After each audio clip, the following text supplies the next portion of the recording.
ಜನನಾಯಕ PNK ಕೃಷ್ಣಮೂರ್ತಿಯವರ ತಾಯಿಯ ಆಸೆಯಂತೆ PNK ಕುಟುಂಬದ ವತಿಯಿಂದ ಗ್ರಾಮದೇವಿಯ ಸನ್ನಿಧಾನದಲ್ಲಿ 50 ಲಕ್ಷ ವೆಚ್ಚದಲ್ಲಿ ಬಡವರಿಗಾಗಿ ಸಮುದಾಯ ಭವನ ಸ್ಥಾಪಿಸಿದ್ದು ಲೋಕಾರ್ಪಣೆಗೆ ಸಿದ್ಧವಾಗಿದೆ. ಹೋಬಳಿಗೊಂದು ಗಾರ್ಮೆಂಟ್ಸ್ ಆರಂಭಿಸಿ ಬಡವರಿಗೆ ಉದ್ಯೋಗ ನೀಡುವ ಭರವಸೆಯನ್ನ ಜನನಾಯಕ PN ಕೃಷ್ಣಮೂರ್ತಿ ನೀಡಿದ್ದಾರೆ. ಹೌದು ವೀಕ್ಷಕರೇ, ಕೊರಟಗೆರೆ ತಾಲೂಕಿನ ಮಾವತ್ತೂರು ಗ್ರಾಮದ ಹೊರವಲಯದಲ್ಲಿರುವ ಇತಿಹಾಸ ಪ್ರಸಿದ್ಧ ಅರಸೇಶ್ವರಿ ಮತ್ತೂರಮ್ಮ ದೇವಸ್ಥಾನದ ಸನ್ನಿಧಾನದಲ್ಲಿ ಇದೀಗ ಭವ್ಯ ಸಮುದಾಯ ಭವನ ನಿರ್ಮಾಣಗೊಂಡಿದ್ದು ಲೋಕಾರ್ಪಣೆಗೆ ಸಜ್ಜಾಗಿದೆ. ಮಾವತ್ತೂರು ಕೆರೆಯ ಹಿಂಭಾಗದಲ್ಲಿ ನೆಲೆಸಿರುವ ಈ ದೇವಾಲಯದಲ್ಲಿ ಪ್ರತಿ ವರ್ಷವೂ ವಿಜೃಂಭಣೆಯಿಂದ ಜಾತ್ರಾ ಮಹೋತ್ಸವ ನಡೆಯುತ್ತಿದ್ದು ಸುಮಾರು 38ಕ್ಕೂ ಹೆಚ್ಚು ಹಳ್ಳಿಗಳ ಭಕ್ತರು ಇಲ್ಲಿ ಸೇರಿ ವಿಶೇಷ ಪೂಜೆ ಸಲ್ಲಿಸುತ್ತಾರೆ. ಆದರೆ ಇಲ್ಲಿಗೆ ಆಗಮಿಸುವ ಭಕ್ತರು ಹಾಗೂ ಗ್ರಾಮಸ್ಥರಿಗೆ ಯಾವುದೇ ಶುಭ ಕಾರ್ಯಗಳನ್ನ ನಡೆಸಲು ಸಮುದಾಯ ಭವನದ ಕೊರತೆ ಬಹಳ ವರ್ಷಗಳಿಂದ ಕಾಡುತ್ತಿತ್ತು. ಈ ಹಿನ್ನೆಲೆಯಲ್ಲಿ ಜನನಾಯಕ PN ಕೃಷ್ಣಮೂರ್ತಿ ಅವರು ತಮ್ಮ ತಾಯಿಯ ಆಸೆಯಂತೆ ಸುಮಾರು 50 ಲಕ್ಷ ರೂಪಾಯಿ ವೆಚ್ಚದಲ್ಲಿ ಸಮುದಾಯ ಭವನ ನಿರ್ಮಿಸಿ ಬಡ ಜನರಿಗೆ ಅನುಕೂಲ ಮಾಡಿಕೊಟ್ಟಿದ್ದಾರೆ. ಈ ಕುರಿತು ಮಾತನಾಡಿದ PNK ಕೃಷ್ಣಮೂರ್ತಿ ಅವರು, ನಮ್ಮ ತಂದೆ ತಾಯಿ ಕಾಲದಿಂದಲೂ ಈ ತಾಯಿಯ ಸೇವೆ ಮಾಡುತ್ತಾ ಬಂದಿದ್ದೇವೆ. ನಮ್ಮ ತಾಯಿಯವರು ಬಡವರಿಗೆ ಶಾಶ್ವತವಾಗಿ ಉಪಯೋಗವಾಗುವ ಕೆಲಸ ಮಾಡಬೇಕು ಎಂದು ಹೇಳಿದ್ರು. ಅವರ ಆಶಯದಂತೆ ಈ ಸಮುದಾಯ ಭವನ ನಿರ್ಮಿಸಲಾಗಿದೆ. ಮುಂದಿನ ದಿನಗಳಲ್ಲಿ ಈ ಭಾಗದ ಬಡಜನರ ಶುಭ ಕಾರ್ಯಗಳಿಗೆ ಇದು ತುಂಬಾ ಉಪಯೋಗವಾಗಲಿದೆ. ಜೊತೆಗೆ ಹೋಬಳಿಯ ಮಟ್ಟದಲ್ಲಿ ಗಾರ್ಮೆಂಟ್ಸ್ ಆರಂಭಿಸಿ ಬಡ ಯುವಕ ಯುವತಿಯರಿಗೆ ಉದ್ಯೋಗಾವಕಾಶ ಕಲ್ಪಿಸುವ ಉದ್ದೇಶವೂ ಇದೆ ಎಂದು ತಿಳಿಸಿದ್ರು. ಈ ಸಂದರ್ಭದಲ್ಲಿ PNK ಅಭಿಮಾನಿ ಬಳಗದ ಯುವಕರು, ಕಾರ್ಯಕರ್ತರು, ಗ್ರಾಮದ ಮುಖಂಡರು ಹಾಗೂ ದೇವಸ್ಥಾನದ ಭಕ್ತಾದಿಗಳು ಉಪಸ್ಥಿತರಿದ್ದರು.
ನೀನೇನು ಬೇಡ ಬಾರೋ ಇಲ್ಲಿ ಬೇಡ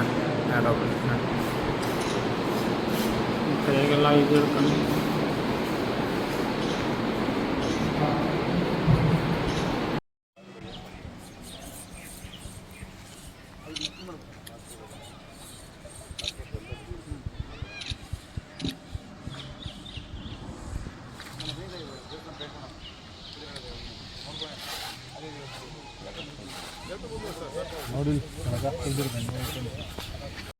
ಮಾತಾಡಿ. ನಮಸ್ಕಾರ ಎಲ್ಲರಿಗೂ. ಅರಸೇಶ್ವರಿ ಇದು ನಮ್ಮ ಕುಲದೇವತೆ. ನಮ್ಮ ಅತ್ತೆಯವರು ಅವ್ರ ಮದುವೆ ಆಗಿ ಬಂದಾಗಿಂದನೂ ಮಾಡ್ತಾ ಇದ್ದಾರೆ. ಇದು ನಮ್ಮ ಹೊಲದಲ್ಲೇ ಪೂಜೆ ಮಾಡ್ಕೊಂಡಿದ್ವಿ. ನಮ್ಮ ಅತ್ತೆಯವರು ಶುರು ಮಾಡಿದ್ದದು. ಇಷ್ಟು ದೂರ ಬಂದು ಮಕ್ಕಳನ್ನೆಲ್ಲ ಕಟ್ಕೊಂಡು ಮಾಡ್ಕೊಳಕ್ಕಾಗಲ್ಲ ಅಂತೇಳಿ ನಮ್ಮ ತೋಟದಲ್ಲೇ ಪೂಜೆ ಮಾಡ್ಕೊಂಡಿದ್ವಿ. ಅವ್ರು ಯಾವಾಗಲೂ ಹೇಳೋರು, ಇಲ್ಲಿ ಬಂದು ಮಾಡಬೇಕು, ನಾವು ಇಲ್ಲೊಂದು ಸರಿ ಮಾಡಬೇಕು, ಅಲ್ಲಿ ಅನುಕೂಲಗಳಿಲ್ಲ. ಸೊ ಹಾಗಾಗಿ ಅಲ್ಲೊಂದು ಸಮುದಾಯ ಭವನ ಕಟ್ಟಬೇಕು, ಅಲ್ಲಿ ಅನುಕೂಲ ಆಗಬೇಕು, ನಾವು ಅಲ್ಲೇ ನಿಂತ್ಕೊಂಡು ಪೂಜೆ ಮಾಡಿ ಮತ್ತು ಅಲ್ಲಿರೋ ಜನಕ್ಕೆ ಪ್ರಸಾದ ಕೊಡೋಕ್ಕೆ ಅನುಕೂಲ ಆಗೋಂಗೆ ಏನಾದರೂ ಮಾಡಬೇಕು ಅಂತ ಯಾವಾಗಲೂ ಹೇಳ್ತಾಯಿದ್ರು. ಅದನ್ನ ಇವತ್ತು ನಮ್ಮ ಯಜಮಾನರು ನೆರವೇರಿಸಿದ್ದಾರೆ. ಅವ್ರ ತಾಯಿಗೆ ಕೊಟ್ಟ ಮಾತಂತೆ ಅವ್ರ ತಾಯಿ ಆಸೆನೋ ನೆರವೇರಿಸಿದ್ದಾರೆ. ಅದು ಖುಷಿ ಆಗ್ತಾ ಇದೆ. ನಾವಿವತ್ತು ನಮ್ಮ ಮಾತೂರು ಜನತೆ ಜೊತೆಯಲ್ಲಿ ಇದನ್ನು ಯಾವತ್ತು ಒಂದು ಮಂತ್ ಆಗುತ್ತೆ ಎಲ್ಲರ ಜೊತೆ ಇದನ್ನು ಸಂತೋಷನ ಹಂಚ್ಕೊಳ್ಳೋಕ್ಕೆ ಇಷ್ಟಪಡ್ತೀನಿ. ನಮಸ್ಕಾರ. ಇವತ್ತು ಮಾತೂರಿನ ನಮ್ಮ ಆತ್ಮೀಯರು ಸ್ನೇಹಿತರು ಆಗಿರ್ತಕ್ಕಂಥ ಮಂಜಣ್ಣವರು ಇವತ್ತು ನಮ್ಮ ಜೊತೆ ಇಲ್ಲಿ ನಮ್ಮ ಹರ್ಷೇಶ್ವರಿ ದೇವಸ್ಥಾನ ನಾವೆಲ್ಲ ಸೇರಿದ್ವಿ. ಹಾಗೆ ನಮ್ಮ ಮುಖಂಡರು ಆಗಿರ್ತಕ್ಕಂಥ ಆಕಾಶ್ ಅವರು ಮತ್ತು ಈ ಭಾಗದ ನಮ್ಮ ಹಿರಿಯರಾಗಿರ್ತಕ್ಕಂಥ ರಂಗಸ್ವಾಮಿಯವರು ಮತ್ತು ಅಕ್ಕಪಕ್ಕದ ಎಲ್ಲ ಗ್ರಾಮಸ್ಥರಿದ್ದಾರೆ. ಇವತ್ತು ನಮ್ಮ ಮಾತೂರಮ್ಮ ಹರ್ಷೇಶ್ವರಿ ದೇವಸ್ಥಾನದ ದೇವರ ಜಾತ್ರೆ ನಡೀತಾ ಇದೆ. ಹಾಗೆ 3 ದಿವಸದಿಂದ ಸ್ಟಾರ್ಟ್ ಆಗಿದೆ. ಇದು ಮಂಗಳವಾರ ಭಾಳ ದೊಡ್ಡ ಮಟ್ಟದಲ್ಲಿ ಜಾತ್ರೆ ಆಗುತ್ತೆ. ಆಮೇಲೆ ಗುರುವಾರ ಕೊಂಡ ಆಗ್ತಕ್ಕಂಥ ಕೆಲಸವನ್ನು ಆಗ್ತದೆ. ಇದು 7-8 ದಿವಸಗಳ ಕಾರ್ಯಕ್ರಮ ಇದು. ಈ ಸಂದರ್ಭದಲ್ಲಿ ನಮ್ಮ ತಾಯಿಯವರು ಶ್ರೀಮತಿ ಹನುಮಕ್ಕನವರು, ನಮ್ಮ ತಾಯಿಯವ್ರದ್ದು ಒಂದು ಆಸೆ ಇತ್ತು. ನಮ್ಮ ಈ ದೇವಸ್ಥಾನ ಹತ್ರ ಒಂದು ಸಮುದಾಯ ಭವನ ಕಟ್ಕೊಡ್ಬೇಕು ಅಂತೇಳಿ ಅವ್ರ ಆಸೆ ಇತ್ತು. ಅವರಿಗೆ ನಂಬಿಕೆನೂ ಇತ್ತು, ನನ್ನ ಮಗ ಕೃಷ್ಣಮೂರ್ತಿ ಕಟ್ತಾನೆ ಅಂತೇಳಿ ನಂಬಿಕೆನೂ ಇತ್ತು ಅವ್ರಿಗೆ. ಮತ್ತು ನಾವು ನಮ್ಮ ಶ್ರೀಮತಿಯವರು ಕೂತ್ಕೊಂಡು ಮಾತಾಡಿ ಇಲ್ಲಿ ನಮ್ಮ ತಾಯಿಯವ್ರ ಆಸೆ ಈಡೇರಿಸ್ಬೇಕು ಅಂತೇಳಿ ಇಲ್ಲೊಂದು ಸಣ್ಣದಾಗಿ ನಾವು ಇವ್ರನ್ನ ನಮ್ಮ ವೆಂಕಟಪ್ಪನವ್ರನ್ನ ನಮ್ಮ ಮಂಜಣ್ಣವ್ರನ್ನೆಲ್ಲ ಮಾತಾಡಿಸಿ ಮತ್ತು ಇವ್ರನ್ನ ಪ್ರಮುಖರೆಲ್ಲ ಮಾತಾಡಿಸಿ ಸಮುದಾಯ ಭವನ ಕಟ್ಟಬೇಕು ಅಂತೇಳಿ ಸ್ಟಾರ್ಟ್ ಮಾಡಿದ್ರು. ಇವತ್ತು ಮುಗಿತಾ ಅಂಥದ್ದು ಬಂದಿದೆ.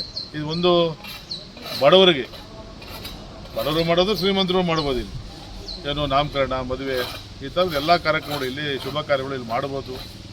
ಇದನ್ನು ಇನ್ನು 1 ತಿಂಗಳೊಳಗಡೆ ನಾವು ಇದನ್ನು ಅವ್ರಿಗೆ ಹ್ಯಾಂಡ್ ಓವರ್ ಮಾಡಿಕೊಡ್ತೀವಿ. ಇವ್ರನ್ನವ್ರು ಯಾರೋ ಜವಾಬ್ದಾರಿ ತೊಗೊಂಡು ಅದನ್ನು ಮುಂದುವರ್ಸ್ಕೊಂಡು ಹೋಗಬೇಕು. ಈ ಭಾಗದಲ್ಲಿ ಹರಸೇಶ್ವರಿ ತಾಯಿ ಆಶೀರ್ವಾದದಿಂದ ಏನು ಈ ಭಾಗದ ಆದಿದೇವತೆ, ಶಕ್ತಿ ದೇವತೆ ನಾವು ಕರಿತೀವಿ. ಈ ಭಾಗಕ್ಕೆ ಇದೊಂದು ಸಮುದಾಯ ಭವನ ಅವಶ್ಯಕತೆ ಇತ್ತು. ಸುಮಾರು ಎಂತೆಂಥರು ಯಾರ್ಯಾರೋ MLAಗಳಾದರು, ಮಂತ್ರಿಗಳಾದರು ಮತ್ತು ವೀರಪ್ಪಯ್ಯವರು ಬಂದು ಈ ದೇವಸ್ಥಾನಕ್ಕೆ ಬಂದೋಗಿದ್ರು. ವೀರಪ್ಪಯ್ಯ ಮುಖ್ಯಮಂತ್ರಿ ಇದ್ದಾಗ ಯಾರೂ ಸಹ ಇಂಥ ಕೆಲಸನ ಈ ಭಾಗದ ಯಾರೂ ರಾಜಕಾರಣಿಗಳು ಮಾಡಿರಲಿಲ್ಲ. ನನ್ನ ಪಕ್ಷಾತೀತವಾಗಿ, ನನ್ನ ವೈಯಕ್ತಿಕವಾಗಿ, ಈ ಊರಿನ ಗ್ರಾಮಸ್ಥನಾಗಿ, ನಾನು ಒಬ್ಬ ಸಾರ್ವಜನಿಕ ವ್ಯಕ್ತಿಯಾಗಿ ಕೃಷ್ಣಮೂರ್ತಿಯವ್ರನ್ನ ಅಭಿನಂದಿಸೋಕ್ಕೆ ಇಷ್ಟಪಡ್ತೀನಿ. ಯಾವುದೇ ಒಂದು ಅಪೇಕ್ಷೆ ಇಲ್ಲದೆ ಈ ಭಾಗದ ಬಡವರಿಗೆ ಸಹಕಾರಿಯಾಗಲಿ ಅಂತೇಳಿ ಸುಮಾರು ಒಂದು 50 ಲಕ್ಷ ರೂಪಾಯಿಯಲ್ಲಿ ಅವರು ಒಂದು ಸಮುದಾಯ ಭವನ ಕಟ್ಕೊಡೋರೆ. ನಾವು ಯಾವಾಗಲೂ ಅವರಿಗೆ ನಾವು ಈ ಭಾಗದ ರೈತರು, ಬಡವರು ಎಲ್ಲರೂ ಚಿರಣಿಯಾಗಿರ್ತೀವಿ. ಮತ್ತು ಅವ್ರಿಗೆ ಒಂದು ಕನ್ಸರ್ಟ್ ಇದೆ, ಒಂದು ಕಮಿಟ್ಮೆಂಟ್ ಐತೆ ಅವ್ರಿಗೆ. ನಾನೇನಾದರೂ ಕೆಲಸ ಇಟ್ಕೊಂಡ್ರೆ ಅದನ್ನ ಕ್ವಾಲಿಟಿ ಒಳಗೆ ನೀಟಾಗಿ ಮುಗಿಸ್ಕೊಡ್ಬೇಕು ಅನ್ನೋ ಕಮಿಟ್ಮೆಂಟ್ ಐತೆ. ಈ ತಾಲೂಕಿಗೆ ನಾವೇನೋ ನಮ್ಮ ಯಾರ್ಯಾರೋ ಈ ತಾಲೂಕಲ್ಲಿ ಹುಟ್ಟವ್ರೆ, ಬೆಳೆದವರೆ, ಹೋಗ್ಯವ್ರೆ. ಈ ತಾಲೂಕಿಗೆ ಅವ್ರಿಗೆ ಅರವೇ ಬರೋ ಸಂಬಂಧ ಅವ್ರು ಜಿಲ್ಲಾ ಪಂಚಾಯತಿ ಮೆಂಬರ್ ಆದ ನಾವಿನ್ನೂ ನಮ್ದು ಅವಾಗ ತಾನೇ ಓಟಿತ್ತು. ನಂದು 2004 ಜಿಲ್ಲಾ ಪಂಚಾಯತಿ ಸ್ಟಾರ್ಟ್ ಆಗಿದೆ. ಅವಾಗ ನಂದವಾಗ ಫಸ್ಟ್ನೇ ಓಟ ನಂದು ಅವಾಗ ಹೋಗಿತ್ತು. ಅವಾಗಲಿಂದ ನಾನು ಅವ್ರು ನೋಡ್ತೀನಿ.